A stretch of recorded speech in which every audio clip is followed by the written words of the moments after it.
Good afternoon, ladies and gentlemen, and welcome to the regularly scheduled meeting of the Municipality of Thames Centre.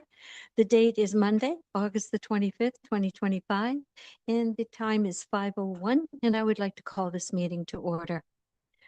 There are no additions to the agenda that I'm aware of, so a mover and a seconder for approval of the agenda. Moved by Deputy Mayor Smybert and seconded by Councillor Crockett. All in favor? That carries. Thank you. Any disclosures of pecuniary interest on the behalf of council? None? All right. Any announcements that anyone has? I don't personally have any, but any announcements from anyone? No? Okay. Yes. Just a reminder that Corn Fest is happening on September 6th. Okay. Wendy shared some details last week, so it's out there. September 6th for Corn Fest, and that's going to be held in the park again, right? Okay. Do you know the time that this starts? 10 a.m. to 10 p.m. and there's a whole schedule of events on the municipality's social media pages. Okie dokie. Thank you. All right. So delegations. I'd like to call on Mr. I'm going to say your name wrong again, John Stengavichus from Waterhouse Executive Search to talk about the CAO recruitment process. So anytime you're ready, John, if you just want to sit there in the chair, there's a button on the center that controls the mic. So when it's red, you're good to go.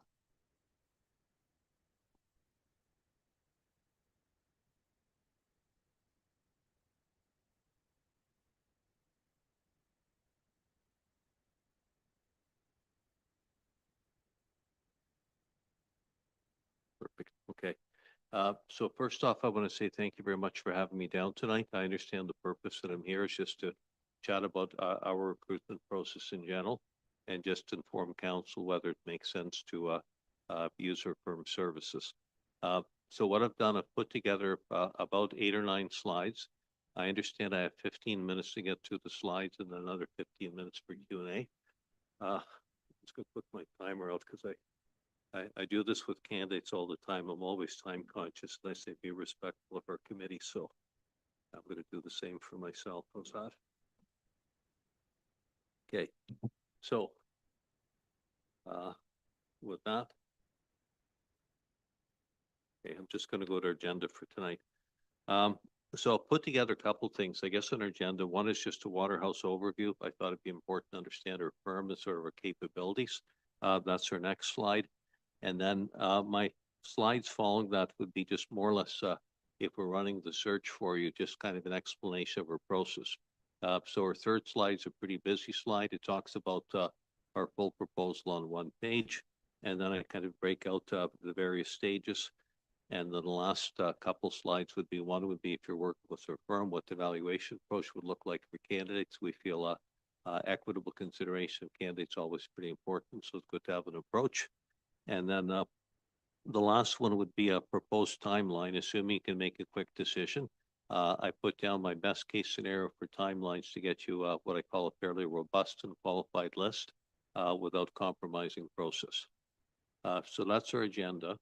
I'll just flip over to our next slide. Now, does committee want to ask questions after each slide, or do you want to save questions till the end?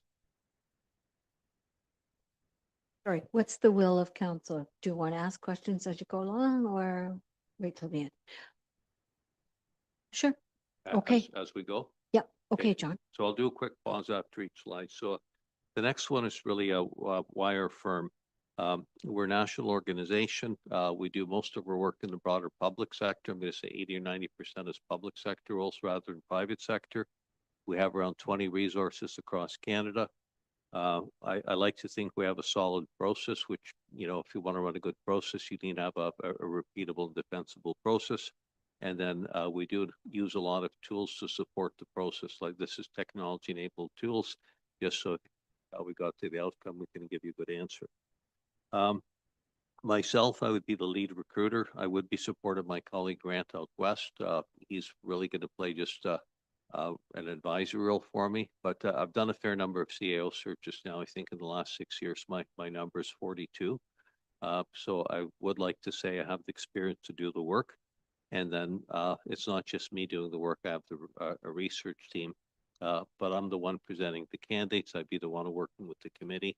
And I'm pretty open door and transparent. So I always encourage committees, if you have questions, just ask. I like to say I always give answers and I don't need to come back and I give you an answer a couple days later.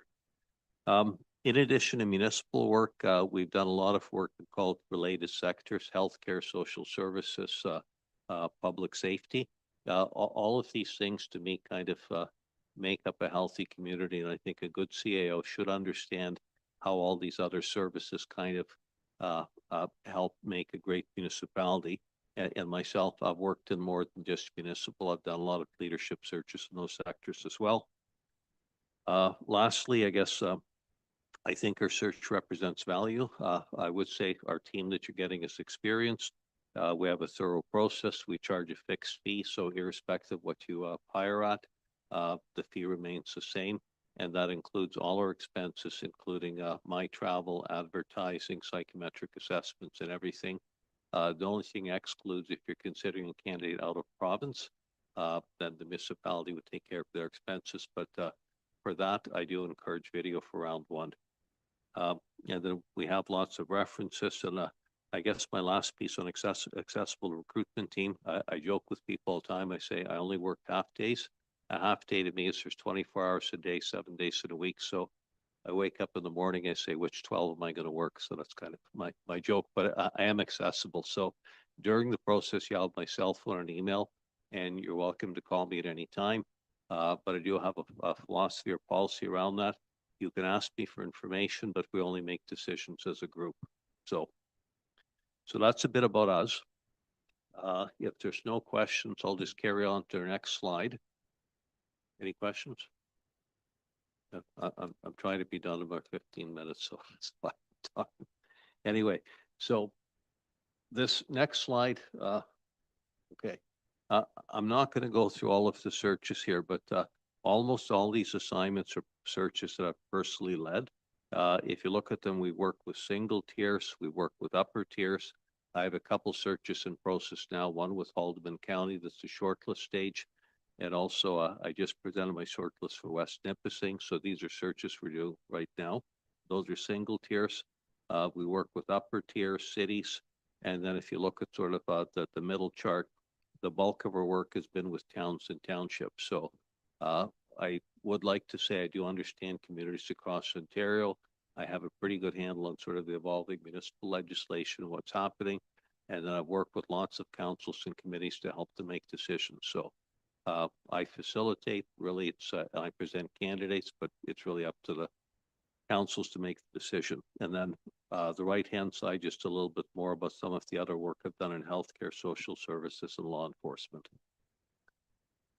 Any questions on this one before I go to our next slide? So I've learned that silence means just carry on. So. Okay, so this slide here is a pretty busy slide, but what I like to say, this one here is our whole recruitment proposal really on one page. So if you look at the boxes at the top, that basically represents the various stages of the project. The line at the bottom is my typical timeline to go from start to finish. And then right beneath the top boxes are what I call activities that we do as part of a search. And then really just above the line at the bottom, what I call deliverables. Those are actually outcomes at various stages of a project. So I am usually pretty timeline driven. I'm also pretty outcome driven, and that's just how we operate. I've had clients say that you sound pretty rigid. I just want to say I'm not rigid, but I do have a process, and the process, generally speaking, gets customized to suit clients. But I do feel it's important to repeat the process or have a repeatable process. So if someone asks about outcome, you get there. I'll just spend about 30 seconds on each box and the outcomes, because I do talk about that in some of the other slides. So the first one, phase one, criteria development. I generally, before I start a search, I collect lots of info about the municipality, like you've got a strat plan I've looked at already. I looked at your financial statement, community profile. I'm going to say most important for me is understanding your short-term priorities, meaning the first 90 days, and then 1 to 3 years later, what are some of the outcomes you expect? That's part of our stakeholder survey. And then we do also ask a little bit about what kind of experience and qualities you're looking for in candidates. So that's, to me, the most important piece when I start a search. And even for candidates, like everyone knows what a CEO job description looks like, what makes you unique or what your priorities are that you've set out as council and what you want to get done. So that piece to me is pretty fundamental. And an outcome of that stage really will give you consolidated feedback of what I heard from stakeholder comments. We craft a career ad. If you want to get out in the market quickly, we recommend having a fairly generic career ad where you speak about the community and some of the leadership qualities you're looking for. But I always say get to market sooner than later if timeline is a concern. And then if you need info on compensation, we do give you we can provide a comp survey, but that's really from salary disclosure. So it's really about a year out of date. So that's the understand the need piece. The next piece is candidate identification. Two components, passive and active candidates. Passive are ones that we reach out through our research. We're pretty thoughtful in research. I have another slide to talk about that. Research just means direct calling and emailing candidates we think might fit. The other part is advertising. That's called the active candidates are going to respond to advertising. I have proposed a fairly robust range of places to look at for ads. The next phase is evaluation. We evaluate candidates in advance of presenting them to you. We present a qualified list to you. I call it my ABC list. But A means I recommend, B means that they're close. There's some good qualities there, but they're not quite on mark. And my C category is an FYI category, ones that I like to be transparent. I don't want to give you just 8 candidates. I'd rather I'm anticipating for this search, you're going to have somewhere from 20 to 30 candidates on that list. But I categorize probably my bottom 2/3 in my C list. Ones that you should be aware of, they applied, but they're for some reason or other, in my opinion, they're not going to fit. But I'm going to say my opinion is not the be all and end all. I simply present my opinions for the committee to really consider. And then from there, we work to the selection committee evaluations. For smaller organizations, when I say smaller in terms of council size, if you have 5 council members, I generally recommend having all of council involved. It just helps because it's an important role, and I think everyone wants to get it right. So having everyone hear the information is important. But if you prefer a committee of council, I'm okay with that as well. So, but my general view, I kind of like working with the all of council scenario. And then we have round 1, round 2. Round 1 tends to be we focus on experience. Round 2 is a bigger focus on what I call fit. You may ask questions about the candidates' views on issues in your community and how they might address them.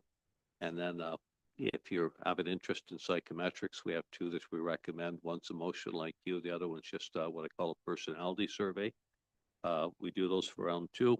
And then afterwards is called candidate diligence, which is references, credential verification, credit check, social media. And that's a little bit on references. I always look for prior supervisors for references. References are not an exercise where candidates provide what they want. So let's say someone's had 2 or 3 CAO jobs. I'm always looking for to be able to speak with their mayor from their last 2 positions. If they don't have a reference from a mayor or deputy mayor, then from my point of view, I wouldn't rule them out as a candidate, but I really need to understand circumstance of departure for you to better understand and chair.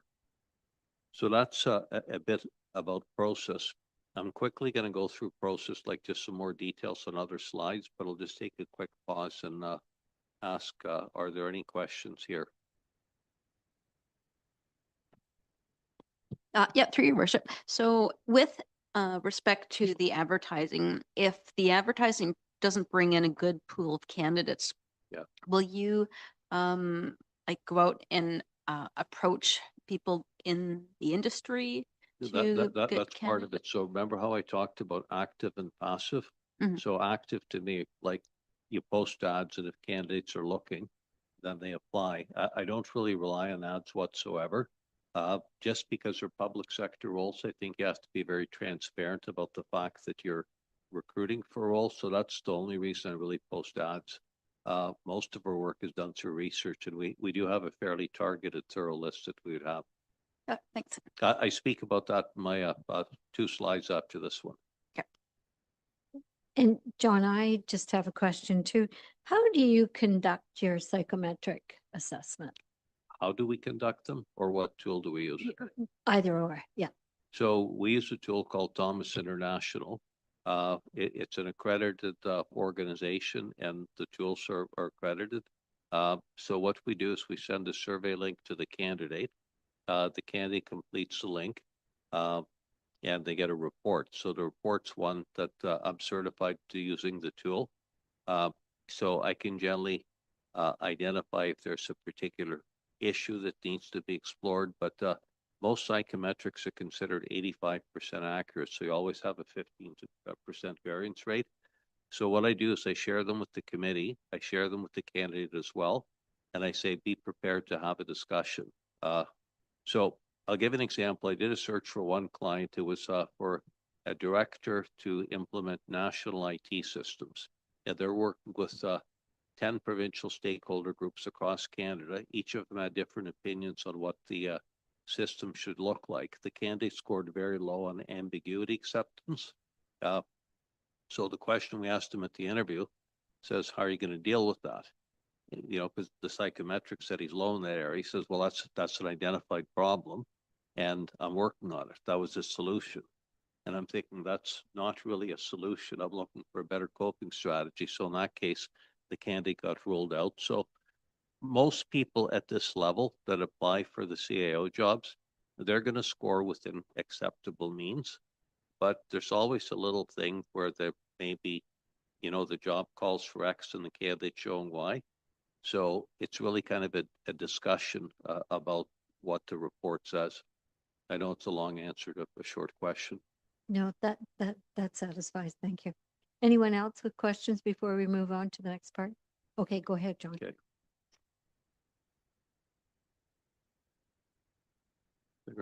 I'm at minute 14, and I think with my presentation Q&A, we're at 30. So listen, I, I don't like going over. What can I say? Okay. This is important, so Okay, let's keep going. so this is a recap now. My phase one is probably a little more detailed. And so when I'm starting a search, I collect as much info as I can about the organization. You know, so a lot of this info I talk about prior to survey general data collected. All this is information available publicly. So it's on your website already, but I do put together as part of our package for candidates all of these links to read, because I want candidates to be pretty well informed when they come in. We do like sending out a survey. In this particular case, what we'd likely recommend for the survey, and I always look at input for the committee, we do want to survey all of mayor and council just to hear what their perspective is. And I do like to survey staff as well, because staff are looking for good leadership. And I find the most successful communities I work with are ones where council and staff really come together as one entity. And staff is really an extension of the wishes of council. So the way I look at it, surveying everyone is kind of useful, because then you kind of get a beat on what, if everyone's in sync, you know. So, and I talked about the questions. It's a simple survey.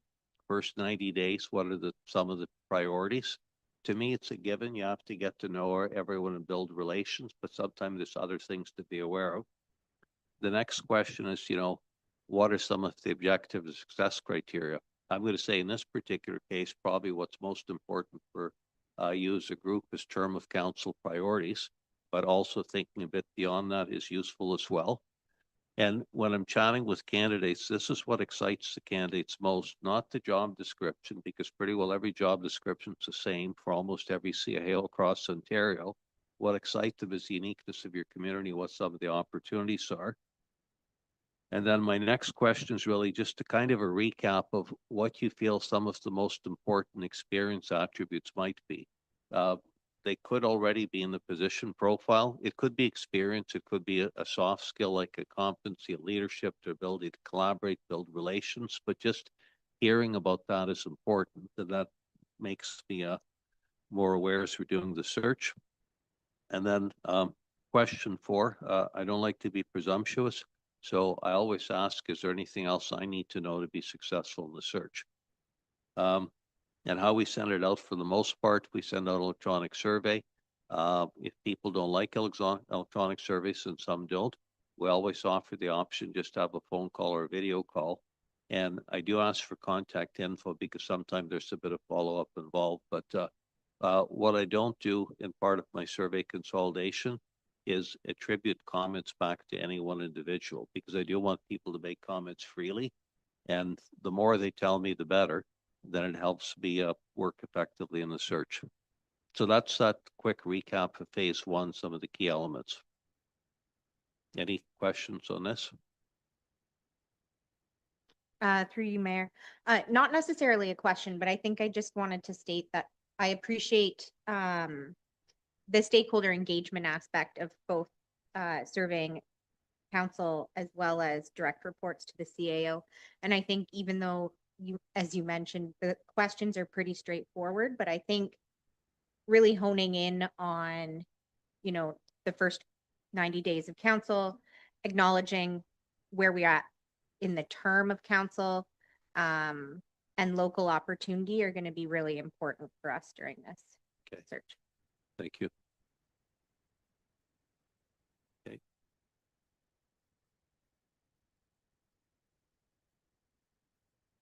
Okay. This one answers the question on sort of our what we typically do. So generally speaking, when this is our sourcing strategies, there are 2 components. One, I talked about the advertising piece. So I do like to advertise on as many sites as I think reasonably possible, just to make sure it's out there. But I don't rely on advertising. If I rely on just advertising, I have a pretty small pool of candidates. And for the most part, for me, it's research. We've done enough CAO searches now that we have a good handle on most of the municipalities across Ontario. We know who the CAOs and direct reports are, and we have a pretty good idea of who's looking and who might not be looking. And even if they're not looking, to be honest, we're going to call them.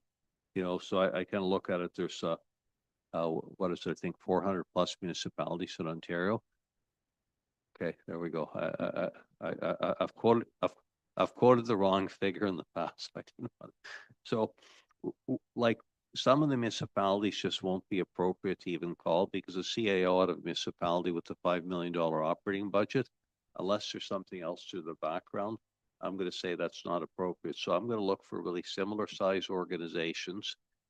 It could be someone from a slightly large organization, but for example, I'm likely not going to be calling someone from City of Toronto to be your next CAO unless they've had something else in their experience profile, because I think fit for the organization is pretty important. So I like to, on our list, target people for the most part where I think that they're going to appreciate the size of the community, the smaller council. And I find smaller communities in general, they have a little on my philosophy here. Everyone likes to have an open relationship. So I don't subscribe to the fact, like some CAOs I've talked to says, well, it's got to be like an hourglass. Everything needs to be channeled through me. I think in smaller communities, you need to have a bit more of an open relationship. So I think the CAO should always be informed of things that are happening, but I think council should be allowed to go to their directors to ask questions, as long as the CAO is kind of kept in the loop. So I'm looking for candidates that kind of, I'm going to say, get the dynamic of the smaller community. And when I jokingly talk about myself and my half-day philosophy, you do have my cell phone number, you do have my email. So I think you have a question, just ask it. You shouldn't have to wait for a formal meeting. You get comments from your community or in the grocery store. So I guess I am looking for candidates as part of our research list who's going to get your community and the kind of, unless I'm, so I'm talking a lot about what I think, but hopefully you're aligned with my thinking on that. So that's a bit about sourcing strategy. Most lists I have 20 to 30 candidates. I was probably being conservative here, saying gonna have 15 on a long list, but I just presented two other clients. I guess one was a larger single tier.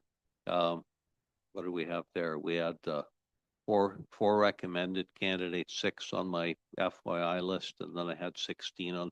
So they had 30 candidates. I just did one for community in Northern Ontario. They had 24. So once again, it was 4 on the recommend, 4 on the B, and then I had 16 FYI. So most shortlists come in around 20 to 30. And I do share all the resumes because it's just my philosophy. I'd rather be transparent and have you ask questions. So anything on this one? All right. Carry on with my monologue. Okay.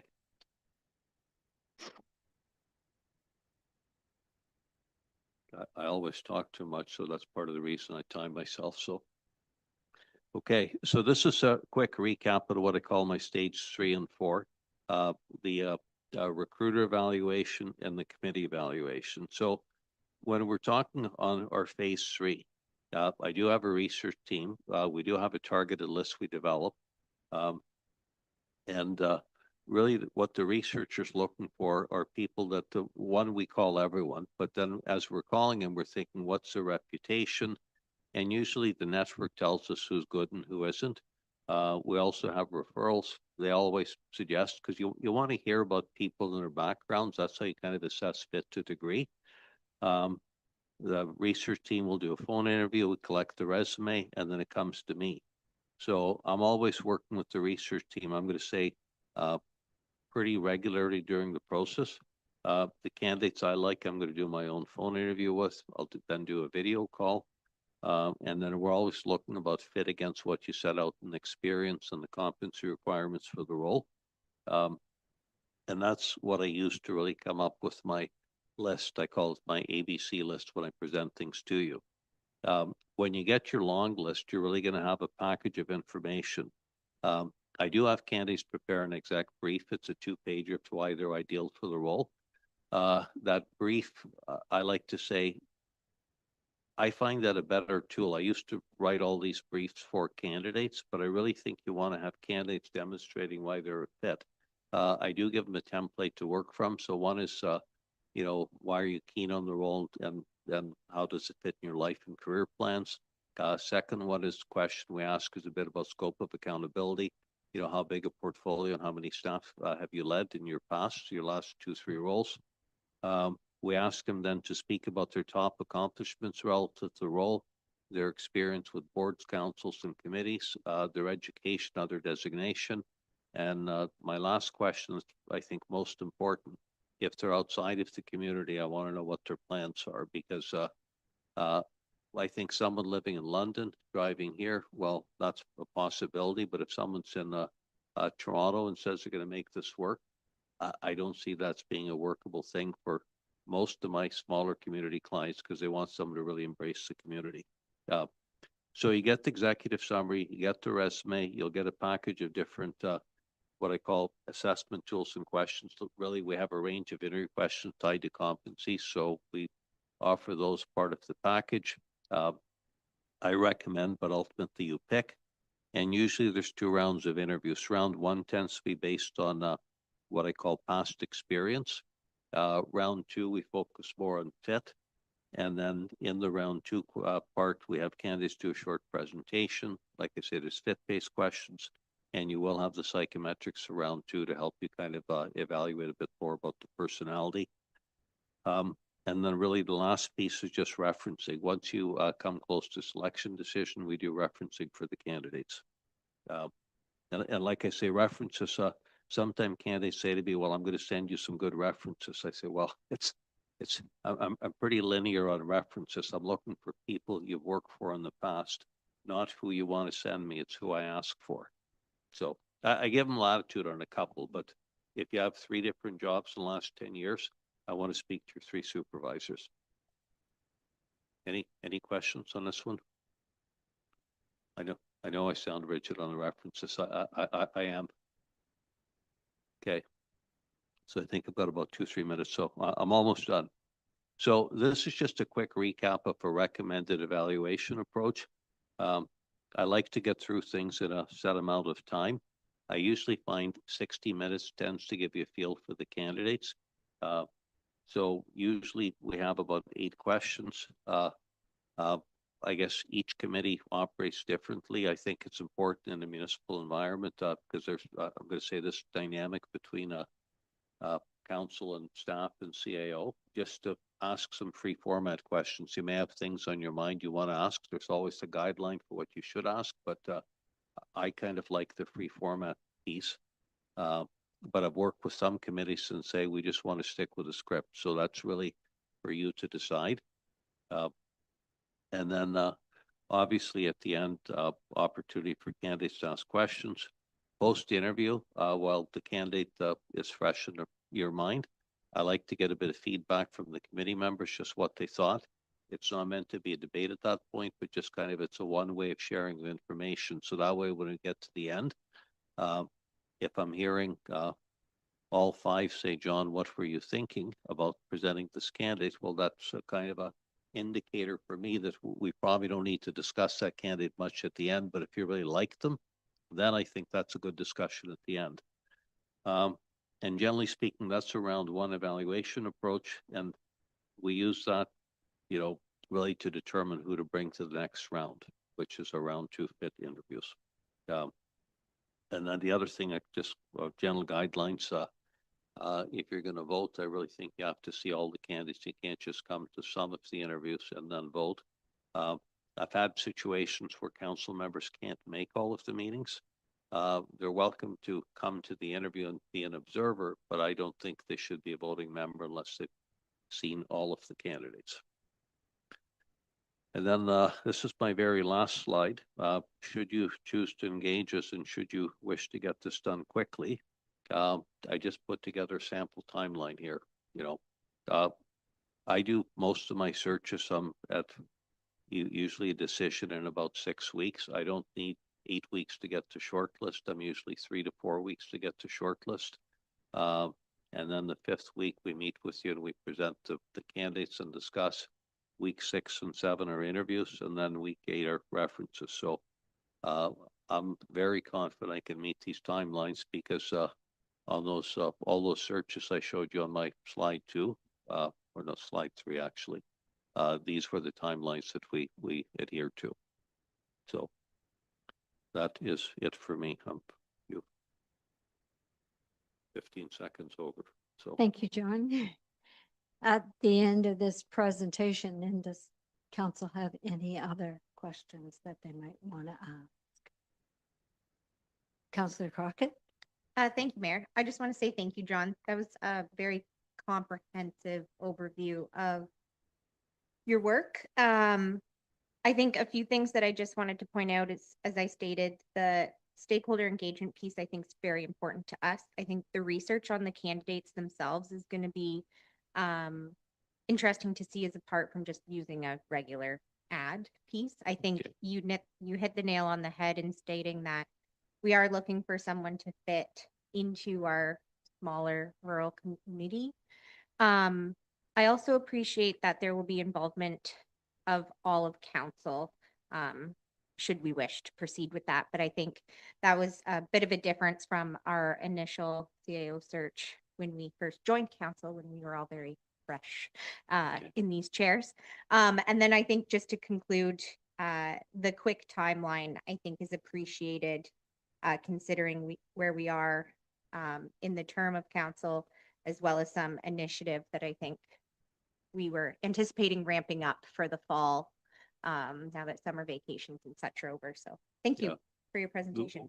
we did a search for another client where well, it's City of Cornwall. It's, you know, it's public. So, but with that one, I think we're actually at shortlist in 3 weeks, and they're doing interviews in week 4. But they had a timeline crunch, and they wanted to actually complete all of their interviews before the holidays.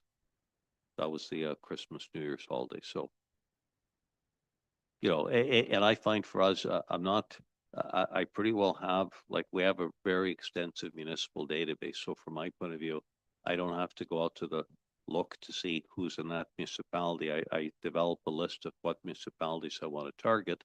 And I have all of the GMs, the directors, the CAOs already. And that's one of the reasons I can actually work with that short timeline. If you told me I don't want to hire a municipal person, well, that may make me rethink the municipal the timeline a bit. But otherwise, I'm very comfortable I can deliver within the timelines they have. Good, thanks. Any other questions?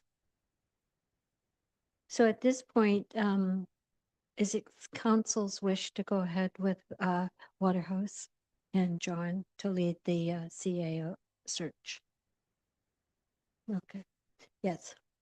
So I developed a recommendation. If you did, so the recommendation is that council hereby approve the selection of Jay Stungavicius. Okay, Stungavicius, from Waterhouse Executive Search at a cost of 24,000 plus HST, and that council hereby approves the mayor and clerk to execute all related documents. A mover and a seconder, moved by Deputy Mayor Smybert and seconded by Councillor Crockett. All in favor? Okay, good. We'll look forward to working with you again, John. Thank you. I look forward to it too. So just one question before well, first off, I want to say thank you very much for hearing me out today, but that's finding the time. And then who would my point of contact be in terms of next steps? I guess me, yeah, and then Okay. I'll make sure everything's gets communicated Okay. to council as we go along. One of our councilors is on holiday this week, so we'll make sure that Okay. that gets through. And then you're happy with the timeline, meaning sooner than later? I don't necessarily want to speak for council, but I think we're pretty much aligned on that. Okay. Yeah. So in that case, I'm going to stick to my timeline. I'll have a career ad ready for tomorrow. Perfect. Okay. Do you want to shoot me off a copy when you? I got will. that? Yes. That's why I'm asking who my point of contact is. So. But pardon me? You can send it to me if you want it posted on our website as Yeah. well, and get put, like, just CC me when we send it somewhere. Perfect. Okay. Thank you, John, for coming Thanks a in lot. tonight, and I hope you don't run into any more traffic hazards on your No, way it's just back. going to be a little better heading back towards this Toronto. So, yeah. All right. Thanks. Okay, thanks so much.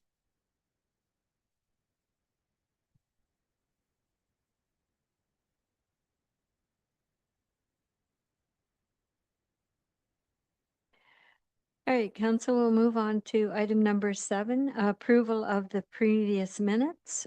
So we would be looking for a mover and a seconder that the minutes of the regular meeting of council held on July 28th be approved as circulated, and that the minutes of the special meeting of council held on August the 11th be approved as circulated.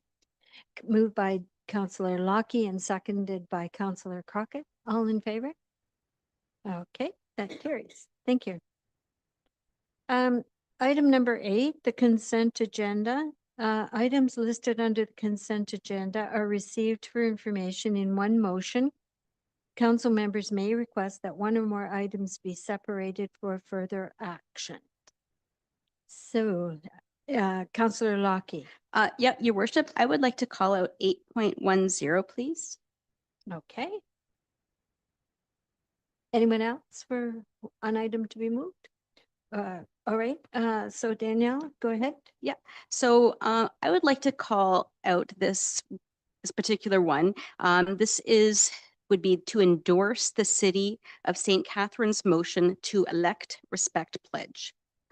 This is particularly relevant for us right now, especially with the 3rd and 4th paragraphs that state, whereas Ontario's municipalities' elected officials are dealing with increasingly hostile, unsafe work environments, facing threats and harassment, whereas social media platforms have exacerbated disrespectful dialogue, negative commentary, and toxic engagement, which disincentivizes individuals from running for office.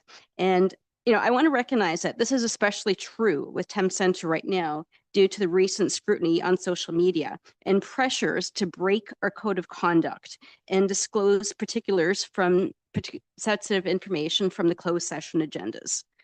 We clearly have a legal obligation to protect private information despite the harsh pressures from social media to do otherwise.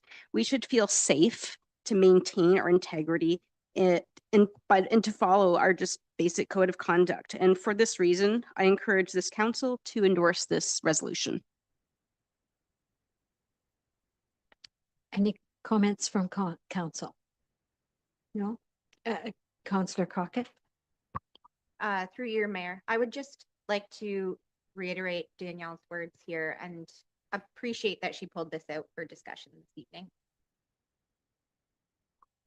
Any other comments? I guess Okay. further to that, I'll second if we would like to Okay. put forward an endorsement. All right. So we have a motion from Councillor Crockett, a seconder, and I'm assuming that would be. Yes. Is everyone in favor? Thank you. Okay. So with that being said, then we will deal with items, consent agenda items 8.1 to 8.9. A mover and a seconder, please. Councillor, I'm sorry, Deputy Mayor Smybert, and seconded by Councillor Crockett, and all in favor? Okay, thank you. Now, the next one, I'm going to turn over to our Deputy Clerk, Sarah Henshaw, to present. This is the Municipality of Central Elgin appointment to the Court of Revision for the Pearl Drain.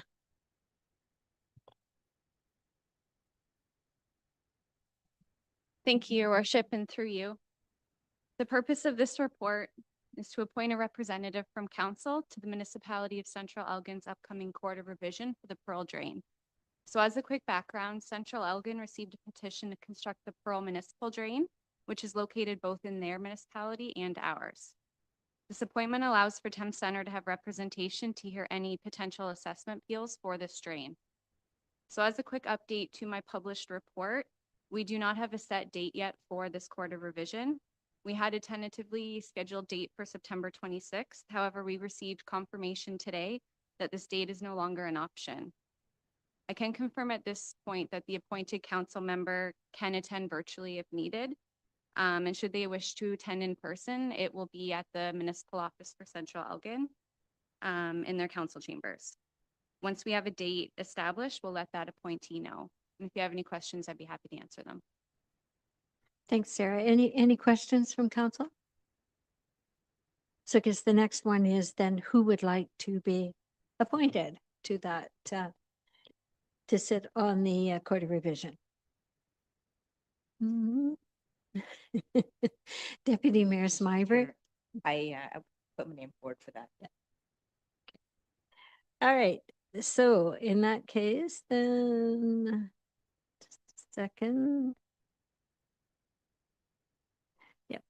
So a mover and a second for that. Councillor Lockie and Council, all in favor? Okay. Thank you. Okay, then we're going to turn to the Director of Public Works and Acting CAO, Jared Craven, to present the County of Middlesex Road and Bridge Assumption Study for Cobble Hills Road. Whenever you're ready, Jared. Okay, thanks, Your Worship. Before you, Council Report PW 007-25, County Middlesex Road and Bridge Assumption Study, Cobble Hills Road. The purpose of this report is to have council authorize the transfer of Cobble Hills Road from Dundas Street to Thorndale Road to the County of Middlesex and respond to the county's request for such authorization. Decision was based on the road's increased annual average daily traffic counts and the need for an increased level of service. This transfer will be included as a capital project in the 2026 transportation budget. If approved, this section of roadway will also be removed from the list of assets in our asset management plan. If you have any questions, I'd be happy to answer them. Thank you. Any questions? Councillor Crockett. Thank you, Mayor. I have two questions for you. I I was just curious whether a listing of recent complaints, concerns, accidents, etc., will be shared with the County of Middlesex, as there have been a few roadway safety issues raised recently. But I know that there's some still ongoing, some of which have been addressed, but just curious as to what that communication looks like.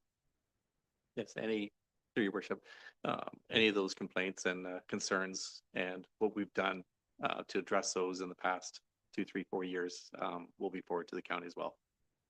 Perfect. So related to that, I was just curious, what can residents expect in the short term should this move forward? Are we aware of any like immediate construction, road widening, changes in, speed? I'd have to refer to the county for that. It depends on their capital budget. I don't foresee anything happening in the near future, i.e. 2026, but again, we'd have to speak to the county to see what their plans are after tonight's endorsement. Okay, so I think just to conclude, I think it would be imperative if we can just keep the communications open and transparent as they move forward, because I know that this tends to be a contentious piece of road in our county. Anything, Deputy Mayor Smyber? Yeah, so if I could, I just as a follow-up to Councillor Crockett, so I do sit on the Assumption Committee, and I have to tell you, it's a very competitive process. There were lots of different roads and bridges that were put on the list for consideration. And I do think in talking to the county engineer that there is a kind of a long-term strategy to address safety on Cobble Hills Road.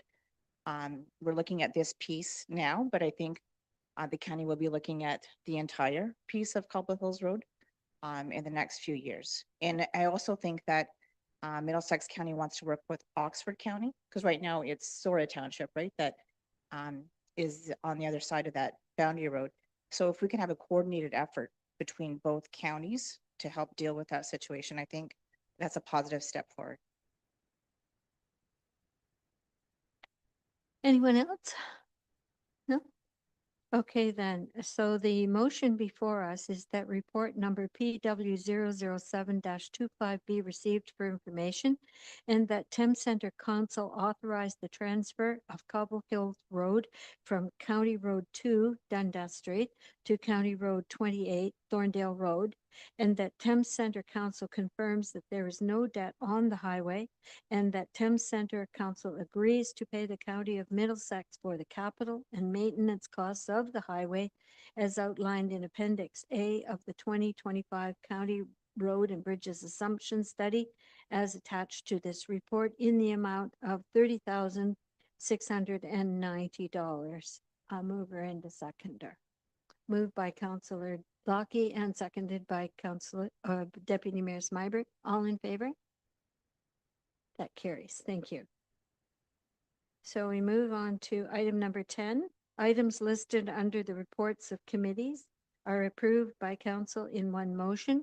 Council members may request that one or more items be separated for further action. Anyone wanting to pull anything? Councillor Crockett?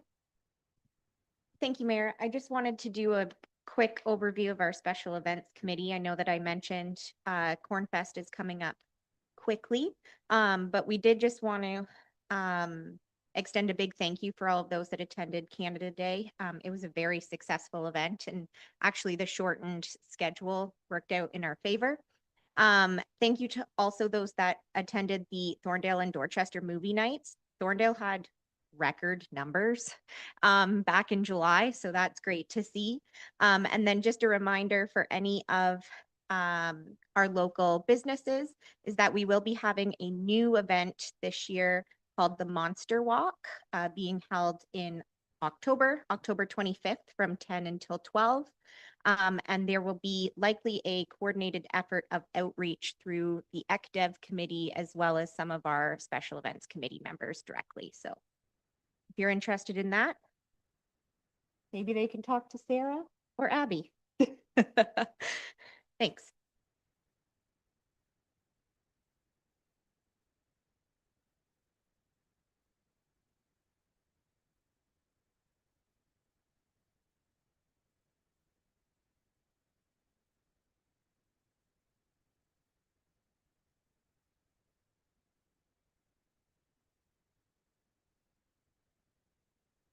May I ask for a short pause while I go and get my mayor's report, which I left in my break? Yes.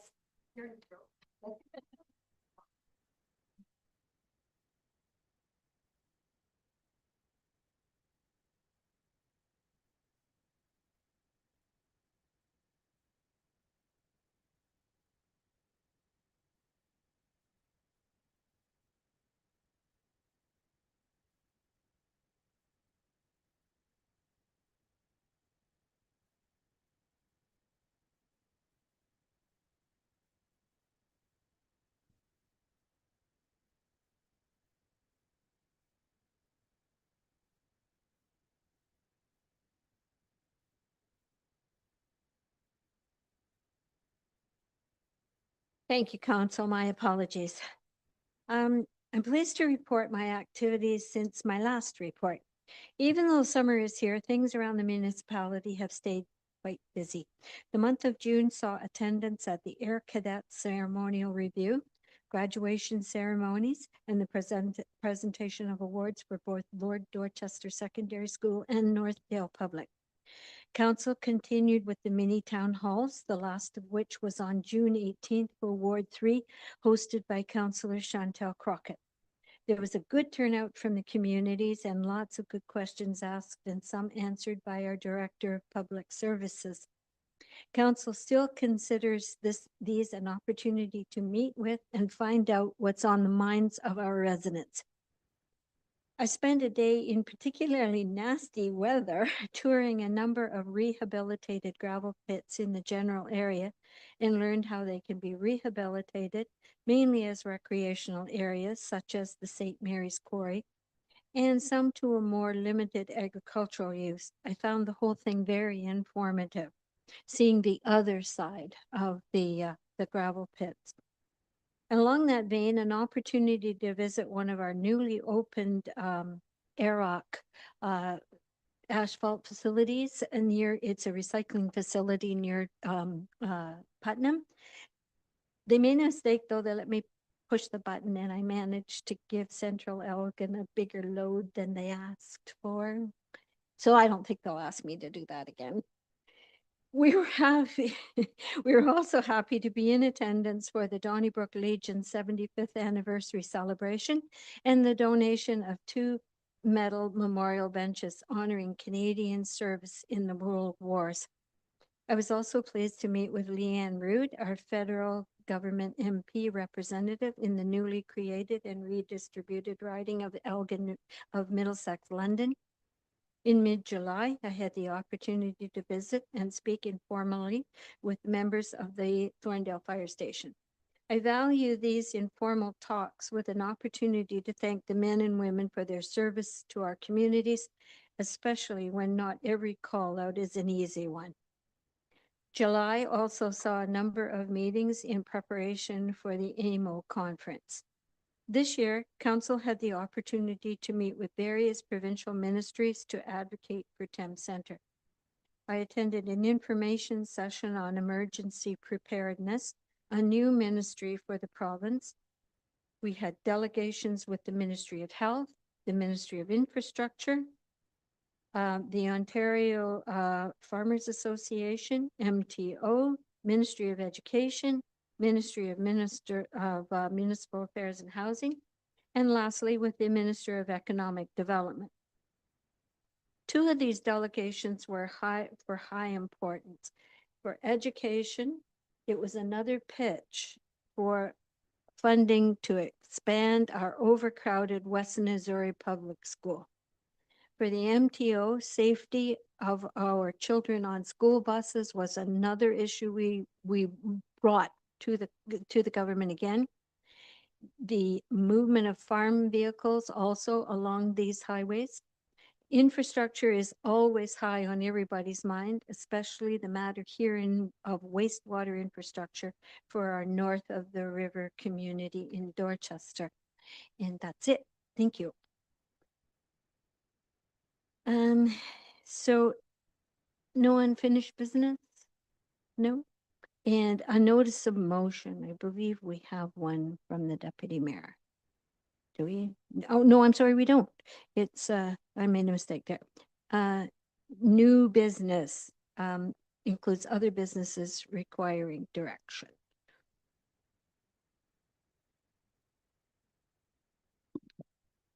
Yes, I do. I do have I just thought that this might be the right time to, for our council to take a look at, certain policies so that we make sure that we have the right ones in place. And I'm thinking, delegation of authority bylaw. Some other policies and procedures that I think, haven't really come to the council table. I think we should, um, make sure that we're aware of what policies and procedures are in place, or have staff provide recommendations in terms of any changes that should be made to those procedures and policies. So I know that that's not an easy process. I know that it will take some time, but if we could just make a note and have staff take a look, I'm sure that staff can get together some kind of like a procedure, some kind of a list, so that slowly some of those policies and procedures can come before us so we can be aware, but also make any necessary changes. Thanks, Deputy Mayor Smyber.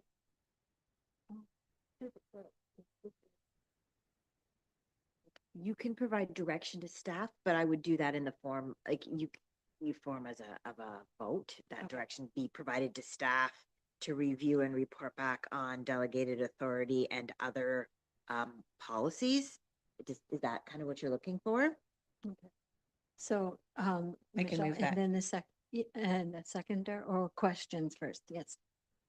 Sorry, so just so I'm clear, we're essentially asking staff to put together, not only to review the certain policies, but also essentially put together a schedule for future review as well, like something that we could establish. So these types of policies that I would say are pertinent to council preview, would then come forward at kind of scheduled times throughout the year instead of just when changes happen, or would just when changes are I've seen both, proposed? but I'm going to leave it to staff to determine how best to bring forward those policies and the timelines and. I'm comfortable with that, being directed to staff. Okay, you're seconding that. Any other comment? So all in favor? Okay, that carries then, Jenna, thanks. All right, bylaws. That bylaws, a mover and a seconder, that bylaws 65-2025 and 66-2025 be read a first, second, and third and final time and be adopted. A mover and a seconder. Councillor Lockie and Deputy Mayor Smyber. All in favor?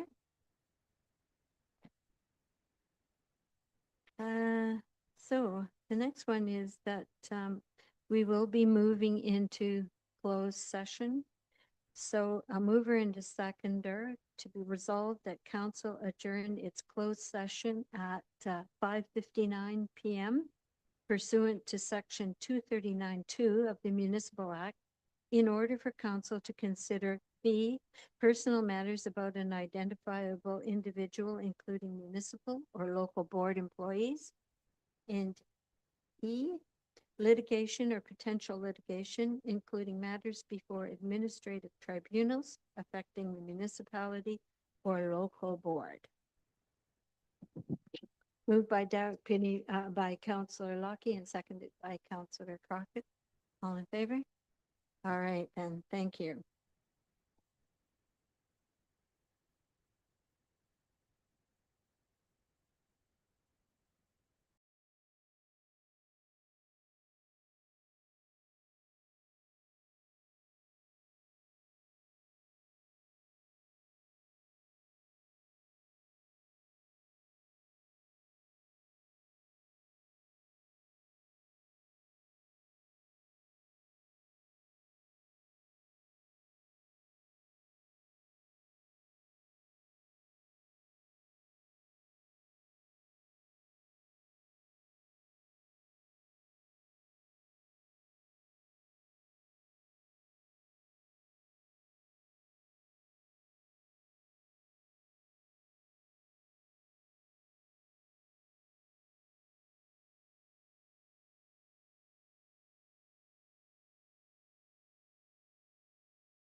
Um,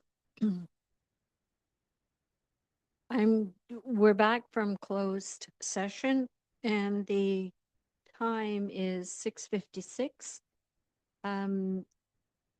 During closed session, council received information regarding an update on litigation or potential litigations, including matters before administrative tribunals affecting the municipality, and that council considered personal matters about an identifiable individual, including a municipal or local board employee regarding an interim CAO position. And I'm going to ask that the clerk read the recommendations from closed session. The first recommended motion out of closed session is that council authorize the mayor to negotiate a service agreement with J Brick Consulting to provide interim chief administrative officer services, and that council authorize the mayor and clerk to execute a service agreement with J Brick Consulting, and that council hereby appoints Jeff Brick interim CAO or chief administrative officer, sorry, and that council introduce an appointment bylaw for the interim CAO at the August 25th, 2025 council meeting.